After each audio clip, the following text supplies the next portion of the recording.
Good morning, नमस्कार आप सभी को। आज का ये सेशन 67वीं बीपीएससी एग्जामिनेशन के लिए पहला सेशन है, फर्स्ट लेक्चर है। और फर्स्ट लेक्चर को करने से पहले हमने बहुत सारी चीज़ों को परिवर्तन में लाया है और बहुत सारी चीज़ें चेंजेस हुए हैं। स्टूडेंट्स, अभी तक जो भी लेक्चर हैं हमारे मूवीशाला साइट पे अवेलेबल हैं ऑप्शनल के लिए, वो सभी के सभी लेक्चर, मेजर लेक्चर 65वीं के लिए हमने लेक्चर रिकॉर्ड किया था और वो सभी डिजिटल बोर्ड्स पे नहीं था और एक नए रिदम में नहीं था। आप कह सकते हैं कि जिन बच्चों ने हमारे बैच को ज्वाइन किया है, जिन लोगों ने मेरे साथ काम किया है, उन्होंने फील किया होगा कि वो एक व्हाइट बोर्ड पर हमने उस लेक्चर को रिकॉर्ड किया था और उस लेक्चर में हमने बहुत ही स्लो प्रोसेस से चीज़ों को समझाया था। हालांकि वो सारे प्रोसेस बच्चों के लिए यूजफुल था, जो भी अभ्यर्थी थे उनके लिए बहुत ही यूजफुल था। जब भी कोई नई चीज़ें, नए एफर्ट्स या नए बैच का अनाउंस होता है तो बहुत सारी ऊर्जा, बहुत सारे इनोवेशन और बहुत सारे कमिटमेंट साथ साथ मिल के आते हैं। इस नए बैच के अनाउंसमेंट के साथ साथ हमने बहुत सारी नई चीज़ों को इंट्रोड्यूस किया है और जिससे लगेगा कि एक बहुत बड़ा परिवर्तन टीचिंग मैथोलॉजी में, सब्जेक्ट को समझाने में, नोट्स को लिखाने में और उसकी इवैल्यूएशन के प्रोसेस में आएगा।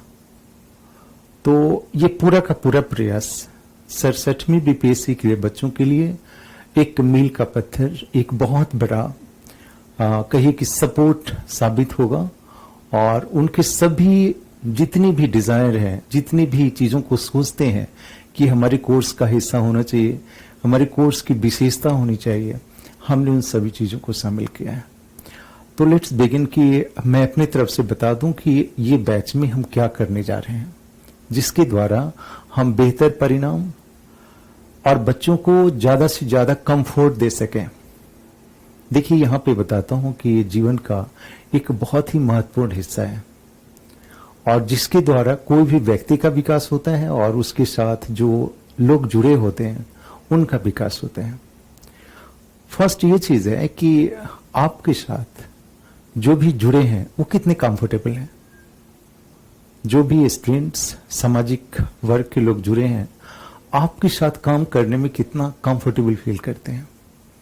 मैं एज ए टीचर मेंटर्स में बताता हूं कि मेरा एक उद्देश्य होगा कि मेरे साथ जो बच्चे हैं उनको एक्स्ट्रा सोचना न पड़े, बहुत सारी चीजों को जमा करने के लिए, रिसोर्स जमा करने के लिए सोचना न पड़े। जब भी वो नोट्स ढूंढें, जब भी वो लेक्चर कंटेंट्स को ढूंढें तो लगे कि ये मेरे जैसा बना हुआ है और मैं इसको समझ के एक बेहतर सा रिजल्ट बना सकता हूं, बेहतर सा नोट्स बना सकता हूं और जब कभी इस चीज को कहीं प्रोड्यूस करना पड़े, कोई पूछे तो हम आसानी से बता सकें।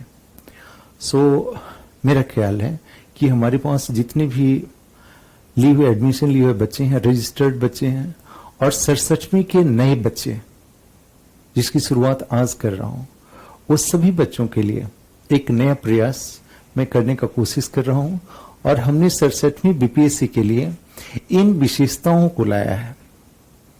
Actually I adopted these methods and these character for my course. इन सभी विशेषताओं के द्वारा एक किसी भी अभ्यर्थी की सभी आवश्यकता की पूर्ति मेरे नजर में हो जाते हैं।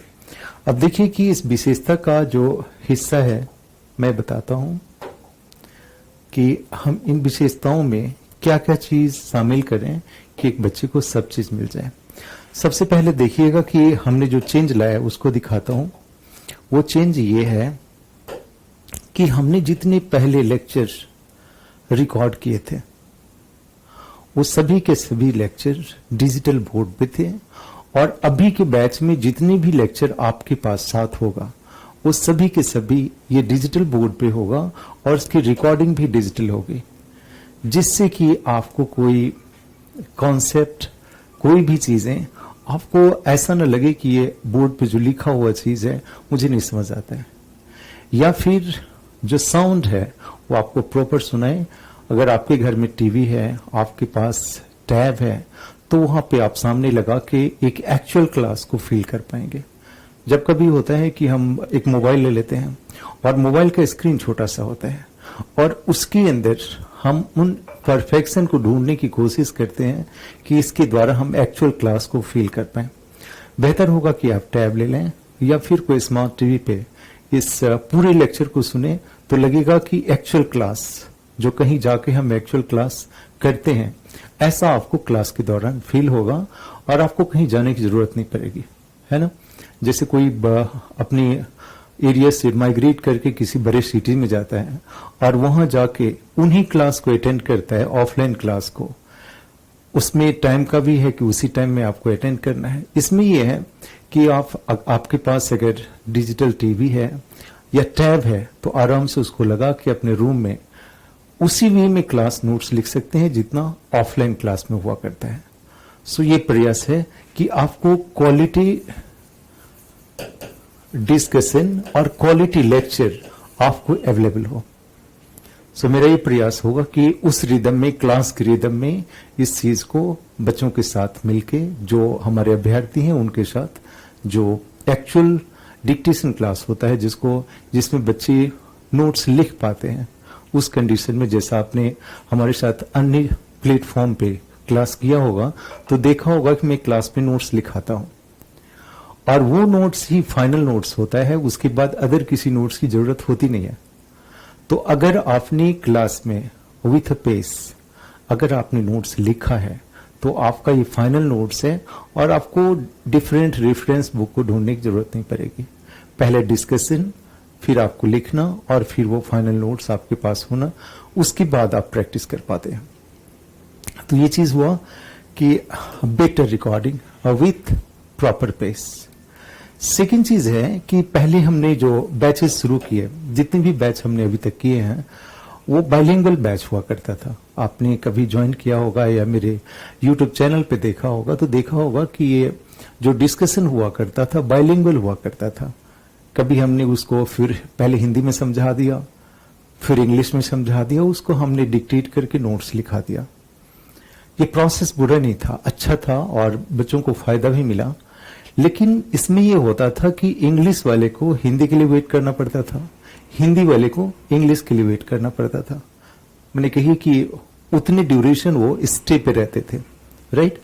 तो इसमें क्या हुआ कि हमारे जो टाइम है वो ज्यादा लग जाता था, हमारे जो इन्वेस्टमेंट टाइम था वो उतना ही था जितना अगर हम सेपरेट कर दें तो ज्यादा बेहतर होता। तो इस बैच में हमने किया क्या कि हिंदी के बैच को अलग कर दिया और इंग्लिश के बैच को अलग कर दिया। तो आपकी जो क्लासेस होंगे प्योरली हिंदी मीडियम में हिंदी मीडियम क्लास होंगे, इंग्लिश मीडियम की क्लास प्योरली इंग्लिश मीडियम के होंगे, राइट। हिंदी मीडियम वाले क्लासेस में जो कीवर्ड्स हैं उसको ब्रैकेट में इंग्लिश में लिख दिया जाएगा, क्योंकि आपको ऐसा होता है कि कोई ऐसे वर्ड होते हैं जो प्रॉपर हिंदी में नहीं होते हैं और उसके इंग्लिश टर्म फॉलो होते हैं, राइट। तो वहां जरूरी होगा कि इंग्लिश के वर्ड्स को लाएं, उससे और भी अच्छी समझ बन पाएगी और आप उस कॉन्सेप्ट को बेहतर समझ पाएंगे। So it will be separate batch for both Hindi and English medium.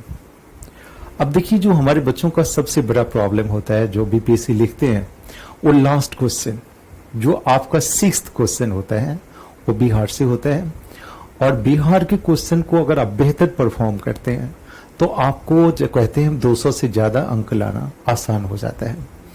तो इस बैच में पर्टिकुलरली मैं बताता हूं कि जहां जहां हम इंडियन ज्योग्राफी को, प्रिंसिपल ऑफ ज्योग्राफी को यूज करेंगे, सेम प्लेस पे मैं बिहार को एक्सप्लेन कर दूंगा या बिहार के उस टॉपिक का नोट्स लिखा दूंगा। जैसे मैं आपको इमेजिन कीजिए कि हमने जो मॉर्फोलॉजी पढ़ा या भारत का फिजिकल ज्योग्राफी पढ़ा, उसी समय अगर बिहार का ज्योग्राफी उसी टॉपिक से रिलेटेड पढ़ लीजिए तो उसकी समझ भी बेहतर हो जाए और आपके नोट्स भी बेहतर बन जाते हैं।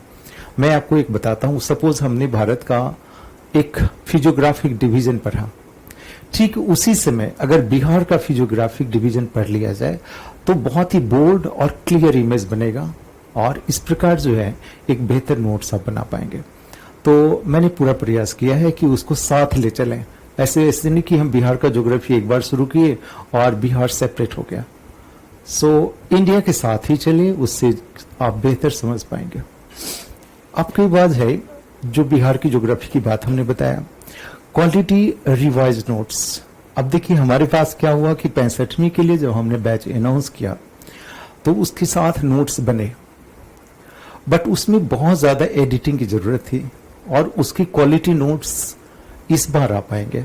मैं पूरी ईमानदारी से कहता हूं इस सेंस में कि उसमें एडिटिंग की जरूरत थी। जो 65वीं का नोट्स है उसमें कहिए कि कई लेवल पे, जैसे कीवर्ड को अंडरलाइन करना, मेजर जो हेडलाइंस है उसको सही करना, उसमें डायग्राम्स को ऐड करना और उससे लेंथ को थोड़ा बढ़ाना, तीनों चीज मैं बताता हूं। फिर वो जो क्लास जो प्रिंटेड नोट्स है, आपका स्टडी मटेरियल है, वो बहुत अच्छे कंडीशन में आ जाएगा, राइट। एंड जब आप एडमिशन लेते हैं 67th का तो उसके साथ आपको वो आपको मिल जाएगा, विद इन 15 डेज आपके पास पहुंच जाया करेंगे, राइट। जिससे कि क्या होगा कि आप, जैसा कि हमने पहले वीडियो में लेक्चर में बताया आपको, कि सबसे पहले क्लास नोट्स बनाइए और अगर टाइम मिले, आपके पास पूरा टाइम है, जॉब में नहीं है, आप पूरी तैयारी ही कर रहे हैं, तो वहां पे पीडीएफ जो है या कहिए कि प्रिंटेड नोट्स है, उसको एक बार पढ़ लेने से ज्योग्राफी का लैंग्वेज आ जाएगा, ठीक है। तो इसको हमने प्रयास किया है कि क्वालिटी नोट्स को रिवाइज करने का। सो पहले हमने कहा है कि बेहतर recording, separation of Hindi in English, major emphasis on Bihar और क्वालिटी नोट्स प्रिपरेशन, जिससे कि बच्चों को ज्यादा एफर्ट्स न देना पड़े। जब पढ़ें तो उसको सहज महसूस हो, आसान महसूस हो कि हम इस चीज को आसानी से समझ रहे हैं, राइट। देखिए अगर एक टीचर के पास एक बेहतर कॉन्सेप्ट है, आसानी से चीजों को अपने लैंग्वेज में समझा सकता है, तो उसका नोट्स जो है बच्चों को आसानी से रिसीव होता है, ग्राह्य होता है और उस चीज को बेहतर से वो समझ के एग्जाम में फिर लिख पाते हैं। अब देखिए live session write model answer once in a week. देखिए जो 65वीं का एग्जामिनेशन था उसमें हमने इस चीज को नहीं रखा था, क्योंकि लाइव सेशन देना थोड़ा मुश्किल था मेरे लिए और इसके बारे में बच्चों से कई बार बातें हुई, तो मुझे लगा कि अगर एक मॉडल आंसर के लिए अगर वीक में 1 डे अगर हमने लाइव सेशन लिया है तो बच्चों की बहुत सारी समस्याओं का समाधान हो जाएगा। मैं जैसे आपको एक एग्जांपल बताता हूं। सपोज 1 वीक का टाइम दिया हमने और आपने जियोमॉर्फोलॉजी के 6 चैप्टर 7 चैप्टर कर लिए और विथ कंफर्ट एक दिन में 1 चैप्टर कर लिया या 1 क्वेश्चन कर लिया, तो वीकेंड जब आएगा, संडे का दिन, सैटरडे का दिन, तो आपको ये लगेगा कि इस पूरी एरिया से क्या क्या पूछा जा सकता है या पीछे कौन कौन सा क्वेश्चन पूछा गया है। तो मैं जो वीकेंड क्लास होगा, लाइव क्लास, जिसमें सारे बच्चों से मिलूंगा, आप सभी अभ्यर्थियों से मिलूंगा एक लाइव सेशन में, तो एक यूनिट से मिले हुए जितने भी क्वेश्चंस हैं जो पूछे गए हैं, पूछे जा सकते हैं, उन सभी का एक मॉडल स्ट्रक्चर बना के आप लोगों से फीडबैक लेके और फिर जो आने वाले दिन में टेस्ट सीरीज होगा उसमें उसका परिणाम नजर आएगा कि आपने कितनी मेरे कॉन्सेप्ट को, स्ट्रक्चर को, मॉडल्स को फॉलो किया है। तो देखिए 5वां पॉइंट था जो एक सबसे वैलिड पॉइंट है कि आप जब भी रिकॉर्डेड लेक्चर, जब भी मूवीशाला पे अवेलेबल हमारे लेक्चर्स को पढ़ते हैं, सुनते हैं, उससे नोट्स बनाते हैं, तो जब कभी जो कोई परेशानी आती है या फिर उस चीज के बारे में डिस्कशन करना होता है तो मुझसे संपर्क किसी एक क्लास में वीक में जरूर हो, जिससे कि मैं आपकी सभी समस्याओं का समाधान उस दिन दे दूं। या फिर सपोज मान लो कि कोई कॉन्सेप्ट आपको नहीं समझ में आया है तो उस दिन उसको एक्सप्लेन कर दूं। सो ये ऐसा एफर्ट्स है जिसमें कि आप घर पे बैठे जहां कहीं भी आप मेरे क्लास से फायदा उठाना चाहते हैं, उस चीज को इनरिच का फायदा उठाना ना कर सकते हैं, उसको इनरिच करना चाहते हैं, तो आपको अपनी प्लेस पे जहां रह रहे हैं आपको एक्चुअल ऑफलाइन क्लास की तरह सारा सपोर्ट मिलता है, राइट। लास्ट चीज ये है 100 quality question discussion, more than 200 hours of discussion on all major topics. देखिए हमें 140 टॉपिक बीपीएससी में है, 140 टॉपिक्स हैं या कहिए कि 140 क्वेश्चन मेजर बनते हैं। उसमें से हम लोग जो है मेजर 60 या 50 क्वेश्चन मेजर करते हैं और हमें 8 क्वेश्चन मिल जाता है, 7 क्वेश्चन मिल जाता है। जब आप फाइनल प्रिपरेशन के लिए जा रहे हैं, जो बच्चे 67 दे रहे हैं 68 भी देंगे, जो 66 दे रहे हैं 67 भी देंगे, ऐसा देंगे।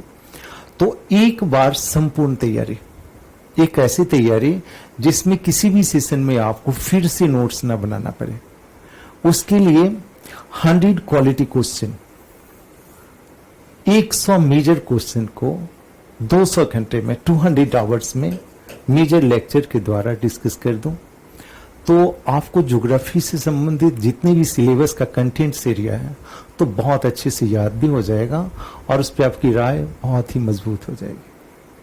सो we are going to discuss 100 major questions और you can say obvious question for examination. तो आपके 100 क्वेश्चन अगर कर देने के बाद कोई भी दुविधा, कहीं भी कोई प्रॉब्लम नहीं आता है।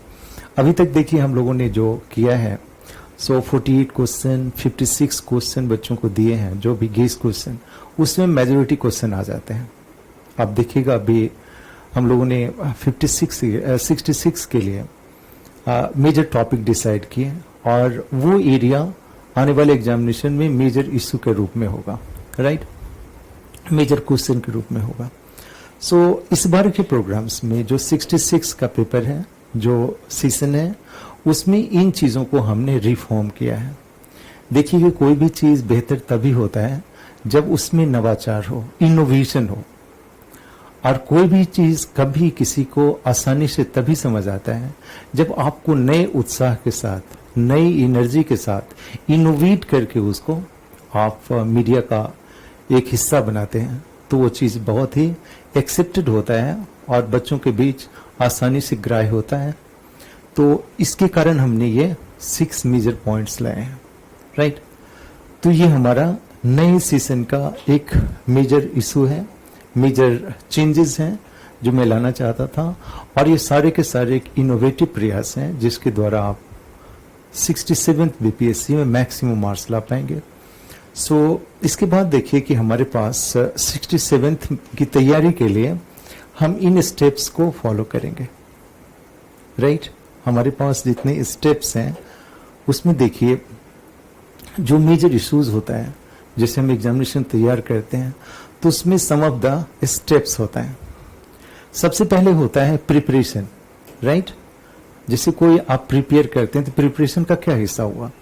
सबसे पहले किसी लेक्चर को सुनना, उसका नोट्स बनाना और उसका हार्ड कॉपी को पढ़ना।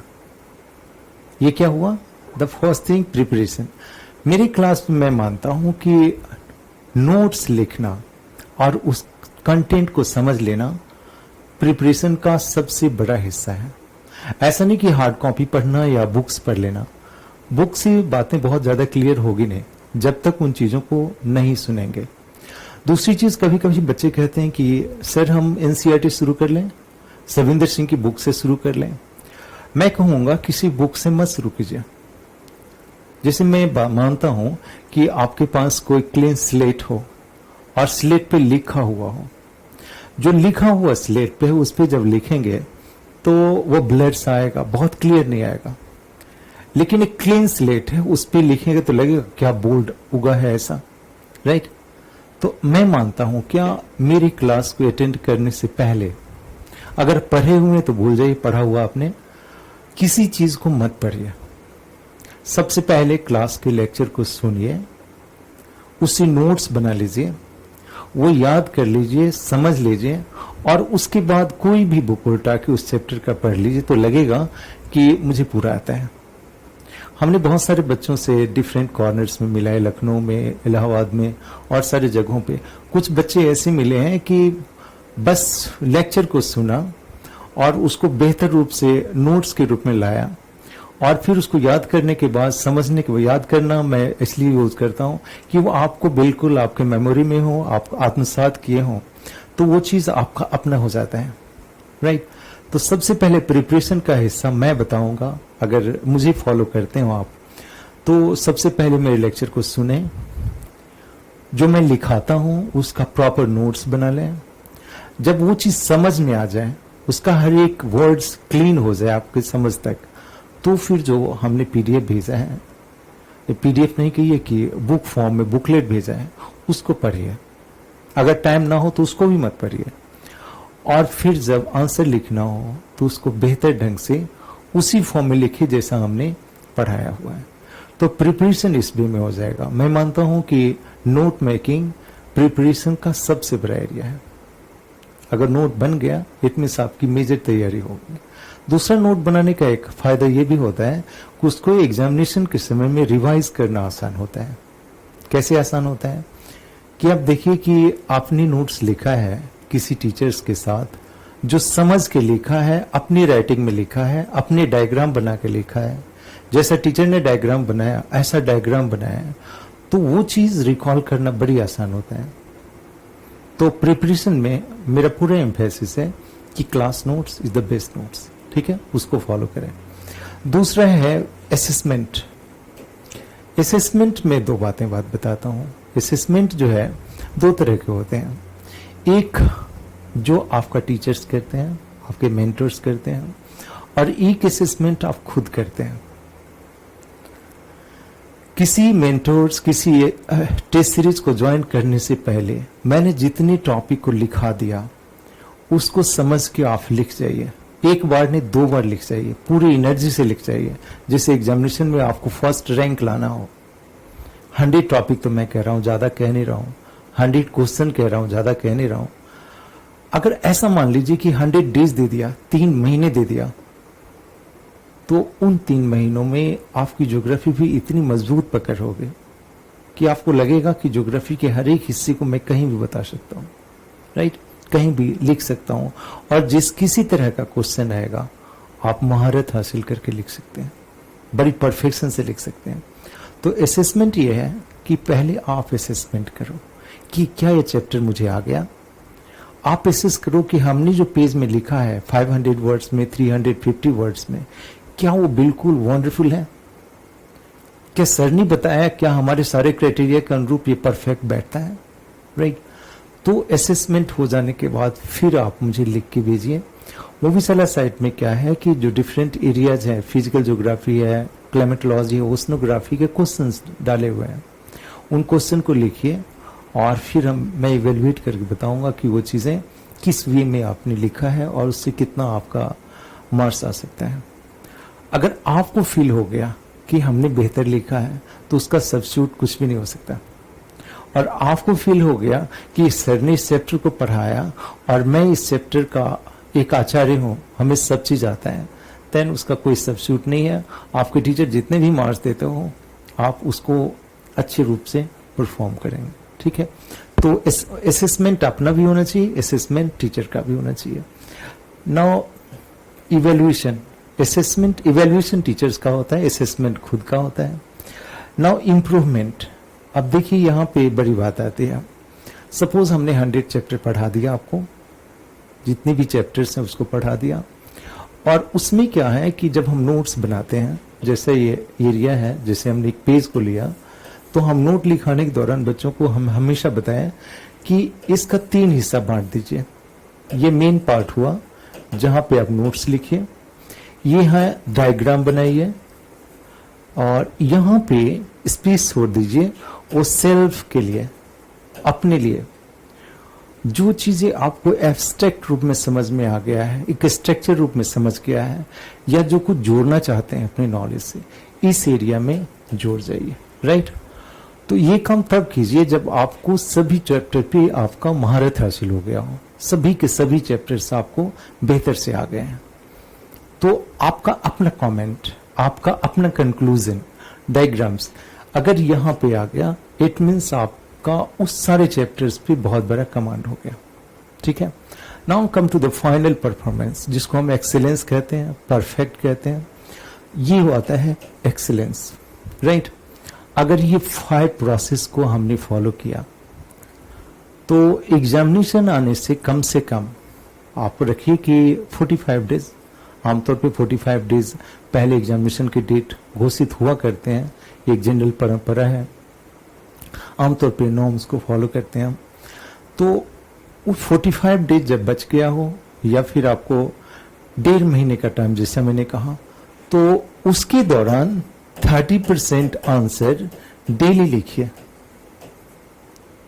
ये बड़ी बात मैंने कही, जो बात को हमेशा आप फॉलो कीजिएगा, जो 30% आंसर, सपोज ऐसे एज्यूम कर लीजिए कि 300 मार्क्स का आपका पेपर है, तो ऐसे कंडीशन में 100 मार्क्स का पेपर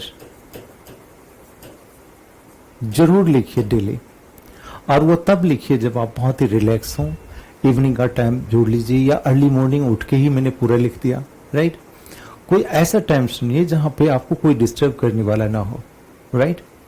ऐसे कंडीशन में क्या है कि आपको राइटिंग पे इतनी बड़ी पकड़ होगी कि एग्जामिनेशन में आपको टाइम मिलेगा, फास्ट भी लिख पाएंगे, सही से लिख पाएंगे, अच्छे राइटिंग में लिख पाएंगे, और वो चीज आपको हमेशा पे करेगा। तो कहते हैं कि राइटिंग मेक्स मैन परफेक्ट।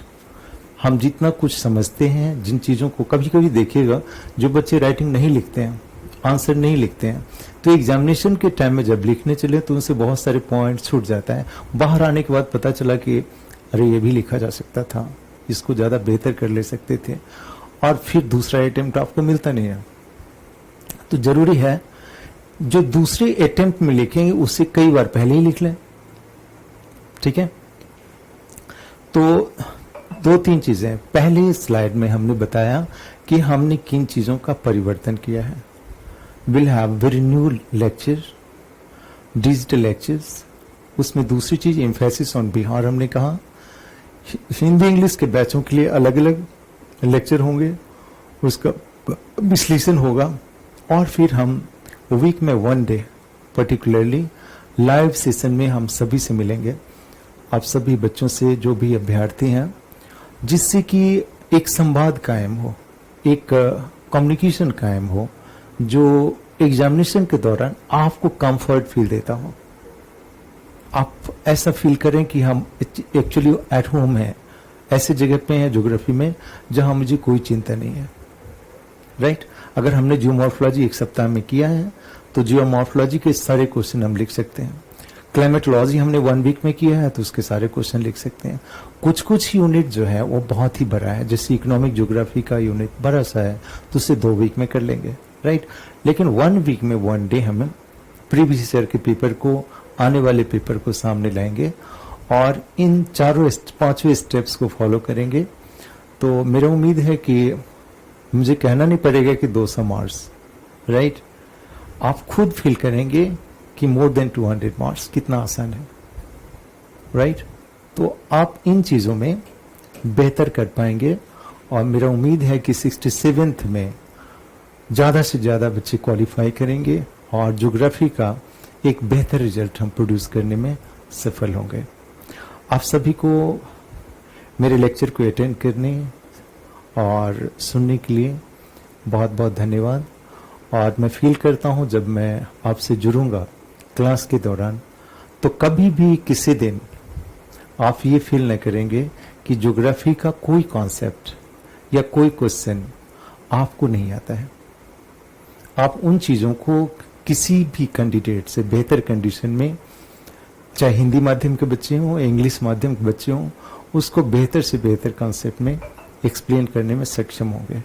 इस सेशन को मैं यहाँ क्लोज करता हूँ। आप सभी को ढेर सारा धन्यवाद। Thank you.